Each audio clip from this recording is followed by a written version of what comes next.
catcalls, cheering, dropped jaws, spectators with their phones out, ladies covering their boyfriend's eyes, and dozens of scantily clad or latex-adorned femdoms strutting their stuff to the cheerful jazz of a New Orleans marching band.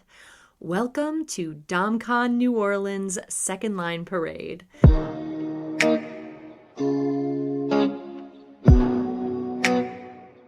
Hello, my pets, and welcome into The Dungeon, the podcast for submissives to learn, grow, be entertained, and ultimately find empowerment in their lifestyle.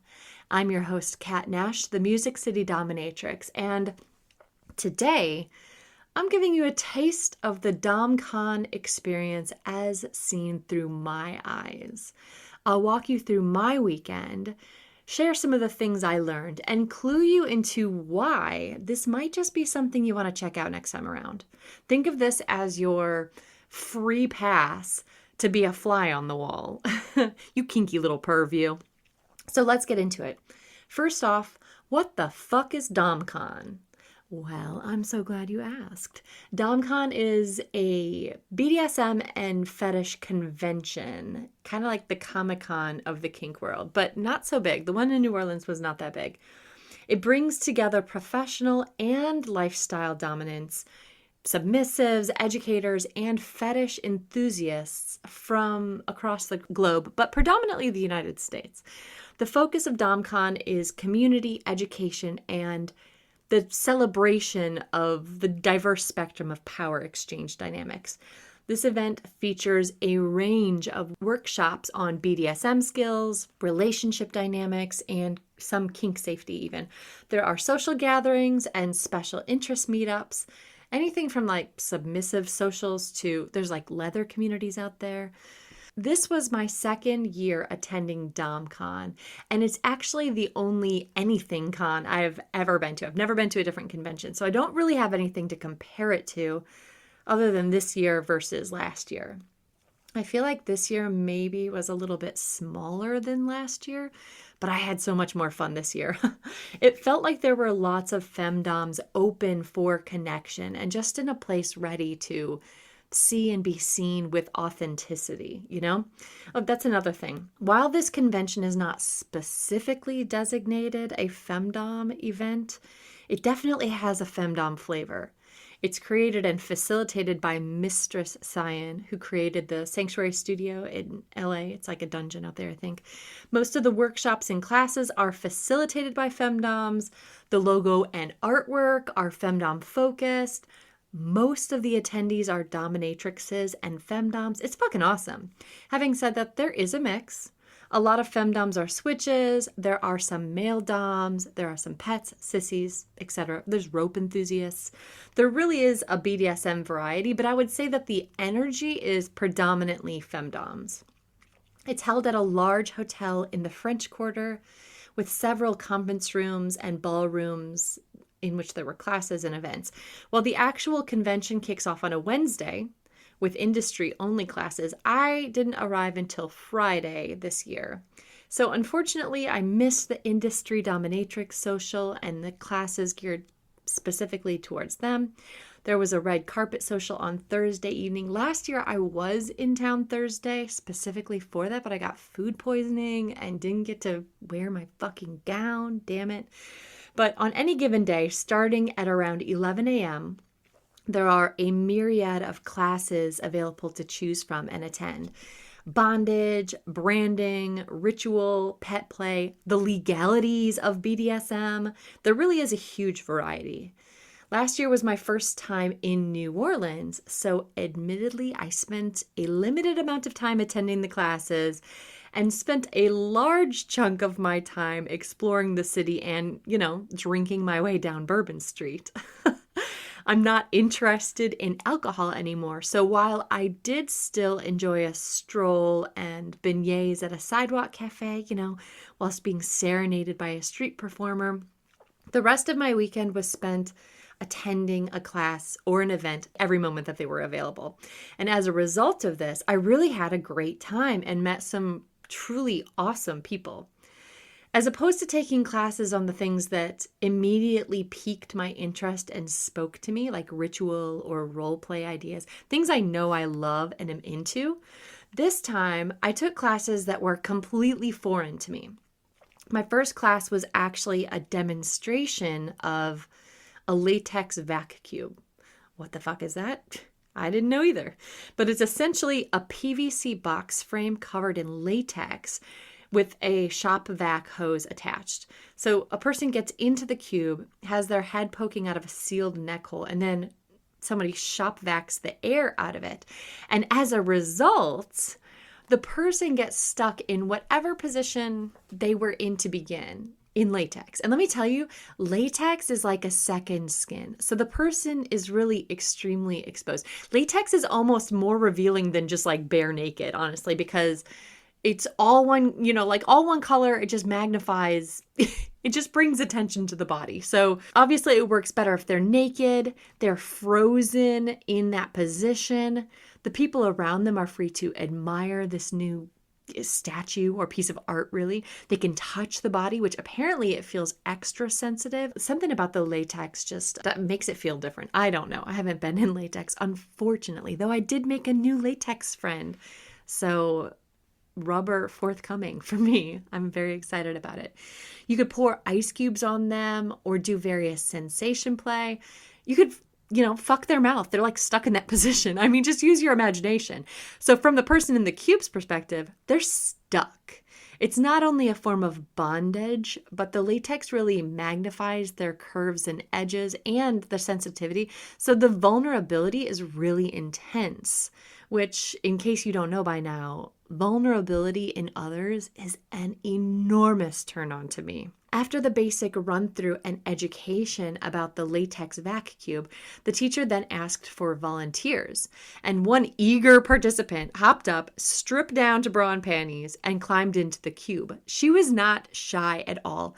And that was really impressive for me to see. While there are plenty of inhibited shy people at DomCon, it really was a safe and accepting space for people to be as involved or not involved as they please. But here's a little tip for you if you ever do decide to attend. Getting more involved will definitely make for a better time, even if you're shy. Like, trust me from my own personal experience. These women are beautiful and bold and powerful, yes, but they're also kind and considerate and understanding. It truly is like a divine feminine soup. All the different flavors, because there is a huge variety to dominatrixes and femdoms. And then you put it together and it just makes for something so fucking delicious. DomCon is delicious. There were people dressed in costumes, in gowns, in corsets, leather, there were harnesses, there were pet play outfits with ears and tails and masks. Some people were wearing jeans, some were in sundresses, some were in suits. There was latex and fishnets, and there really was no dress code at all. There were sissies in frilly dresses, and even there's one dominatrix who was in a Victorian era dress, and the day before she was wearing a Girl Scout troop leader uniform. It's so awesome. I love it so much. So kinky and wild. I mean, there's just a huge variety, but the reoccurring theme was authenticity and acceptance. Within the realm of DomCon, there were no judgments. Now, DomCon was not a hotel takeover, which that means it's reserved specifically for DomCon attendees, which some of the conventions do that. But as a result of this not being a hotel takeover, there were regular vanilla-ass people in the lobby and public areas. There was a group of female engineers. I think they were students. There was a club or of dozens and dozens of college students in town for a football game. There were a lot of non-kinky people wandering around. And as a result, I did see a lot of gawking. Unfortunately, I was checking into the hotel at the same time as several dozen college kids from Kentucky, and I got to hear their exclamations and judgments about all of the DomCon attendees who passed by in the lobby. Their judgmental laughter, their disgust even over the, quote, domination event. What? Are you serious? Unquote. It it was interesting from my perspective. Number one, because the DomCon attendees had to maintain what they call Disneyland appropriate attire in the main areas. So no exposure beyond what you would see in the streets in New Orleans anyway. But there were corsets. I mean, there were fox ears and there was leather. And this was enticing condescension and judgment and mockery from these college kids, from a lot of the college girls. I'm in line with them. It seemed like it was a uniform. It wasn't really a uniform, but like they all got the memo to wear sweatpants and sweatshirts, baggy sweatpants and baggy sweatshirts. I'm not kidding. I saw one of them wearing jeans. The rest, all sweats, like it was a required uniform. Now, I'm not dogging sweats. I'm wearing fucking sweatpants and a sweatshirt right now as I record this.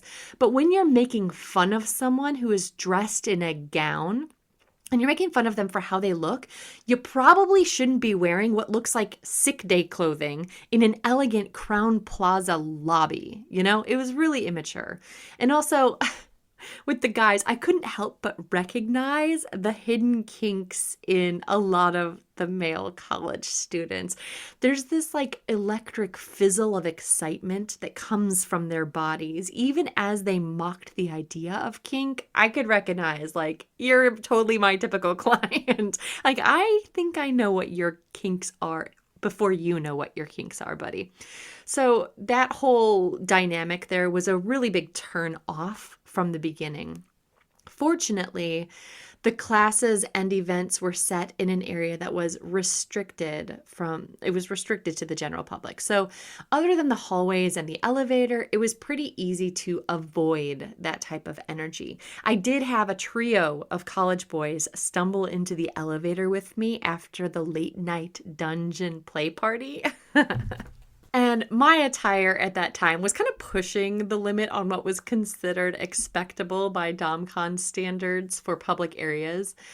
So it was very interesting how friendly these boys suddenly were when they were not influenced by dozens of their peers. In a quainter setting, they were nothing but congenial and curious, as you can imagine.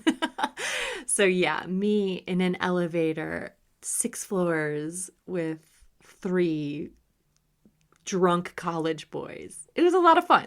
The dungeon play party was just one of the hotel ballrooms set up with a bunch of BDSM furniture, and there were chairs lining the wall for people to wait or to watch. There's loud music, dim lights, people having scenes all over the place, pretty basic BDSM scenes. Oh, one that did stand out to me was a beatdown scene. I had actually attended a class earlier in the day led by Mistress Crush. Mistress Crush is a pro-dom out of Chicago who loves beating the shit out of people with her bare hands. And she taught us all the safety and the techniques involved with a barehanded punching, kicking, a beatdown. And at the play party, she gathered up several other doms and they circled this poor submissive and punched and kicked the hell out of him. So imagine like a playground scene with a gang of bullies circling their victim, except these were adults, beautiful, badass women taunting and beating the shit out of someone consensually. It was terrifying and absolutely magnificent to watch. And I'm sure there were other amazing scenes that I just missed or I'm not thinking of right now, but it's perfectly acceptable to just go and sit along the sidelines and watch all the badassery happening. I don't love public playing, but I really love watching it. It doesn't turn me on per se, so I'm not technically a voyeur, but I find it fascinating and wildly entertaining. And at DomCon, even at the late night play party, there is no nudity allowed. Nipples have to be covered either by pasties or even like a see-through top is considered acceptable. I find that interesting. Genitals are prohibited from being exposed. There's no sex or penetration of any type allowed with like anything. So it was actually much more strict and tame than my local community kink club that I've got here in Nashville. I enjoyed watching the play while in the company of some other women that I had met. I mean, if absolutely nothing else, just people watching at DomCon is some of the best ever. The energy. Oh, and not all femdoms have that bold, audacious, empowered energy that is typically designated to that role. There are quiet, reserved dominatrixes. There are super outgoing and friendly, everybody's best friend types, you know? There are some who practically float around with an otherworldly air about them.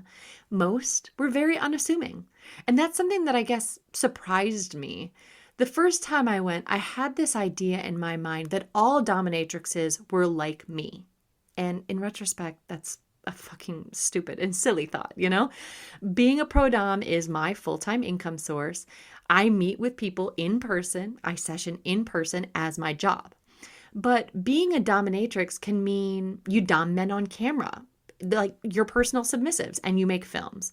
It can mean that you virtually dictate a sub's life. One badass dominatrix that I met has a submissive in Northern Europe, in Scandinavia, whom she dictates his personal life. And she actually showed me the live cam of his bedroom, where together we discovered that while he was currently watching the football game for her to be able to fill her in on what she was missing, he had not made his bed that morning. Tisk, tisk. And let me tell you, her grin at discovering his sloppiness let me know that he was in for some delicious punishment. I mean, that's so creative. I met a pro dom who worked out of a local dungeon in her city as a second job. Now, I don't know much about these type of like public businesses like this, the public dungeons. But from what I've heard, I don't like it. This particular dungeon is owned and run by a male who takes 70 to 80% of the dom's session price. The dominatrixes don't get to choose whether or not to take they don't get to like say they don't want a client. They don't get a say in what the session entails. This is bullshit. I'm going to be looking more into this because it feels really skeezy and corrupt. If you are someone, particularly in a big city like New York or LA, who frequents the more like walk-in dungeons, or you're a pro who works in one, please reach out to me.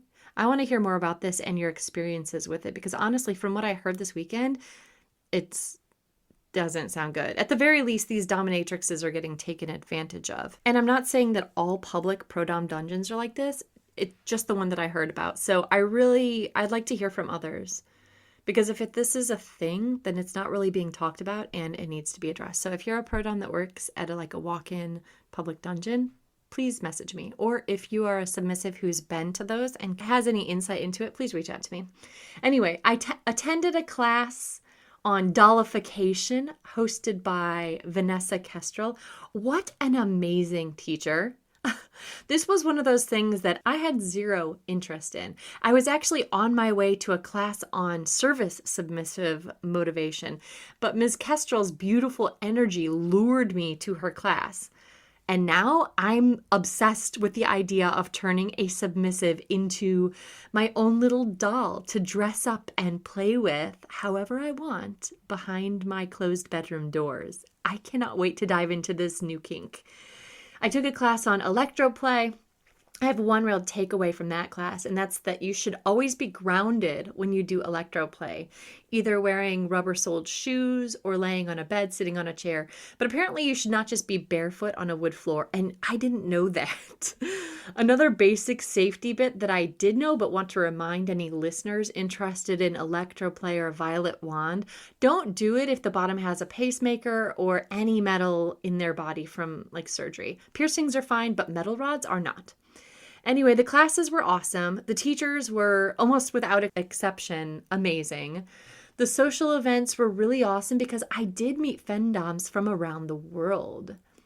There was something called the Connection Lab, led by Master Joshua. Now, this person is co-founder of the Kink Collective in, I guess, New York. He helps run the sanctuary in Harlem, and he is awesome.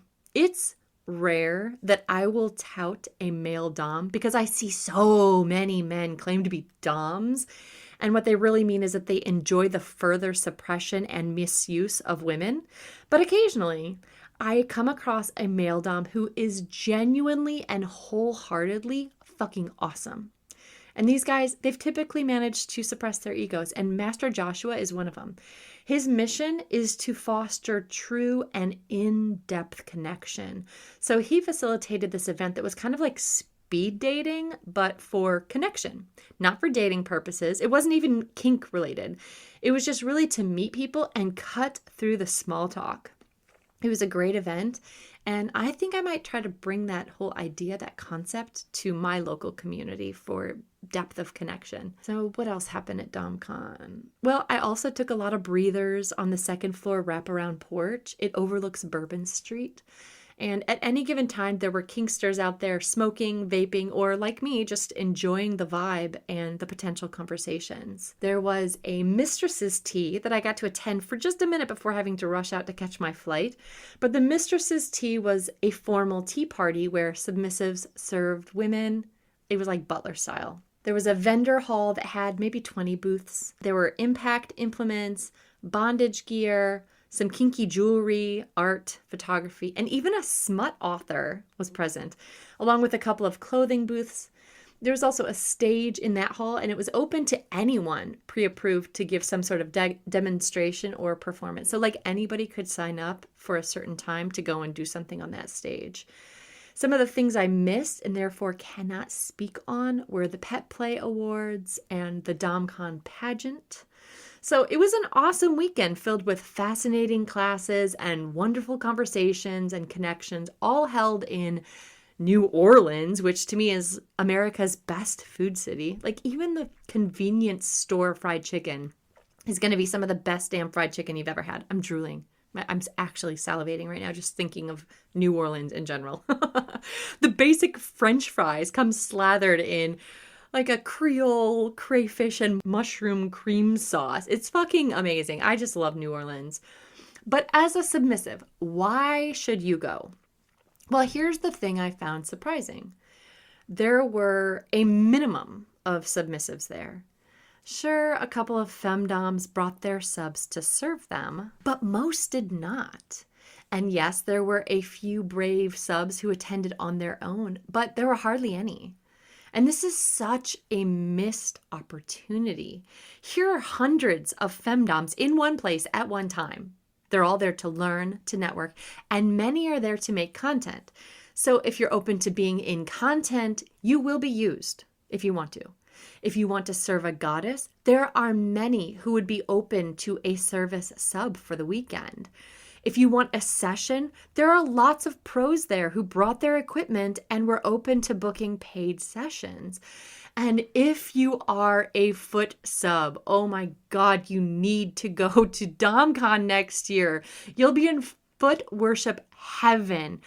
Think about it. These women are walking around, all these women are walking around all day long, all over the place in heels. They're ready for the foot massages. I imagine you'd have a line of women willing and waiting for you to just rub and love on their feet. Like, where were you?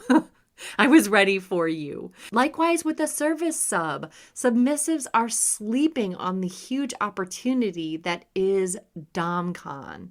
And these badass goddesses are from all over. I met one gorgeous dominatrix, absolutely gorgeous, from France. Watching her whip the clothespins off of a man's inner thighs, it was hypnotizing. She was so elegant and graceful. So if you're one of those submissives who's just dying to meet a femdom in real life and to serve, I expect to see you at next year's DomCon in New Orleans. And I may even let you serve me if you're lucky.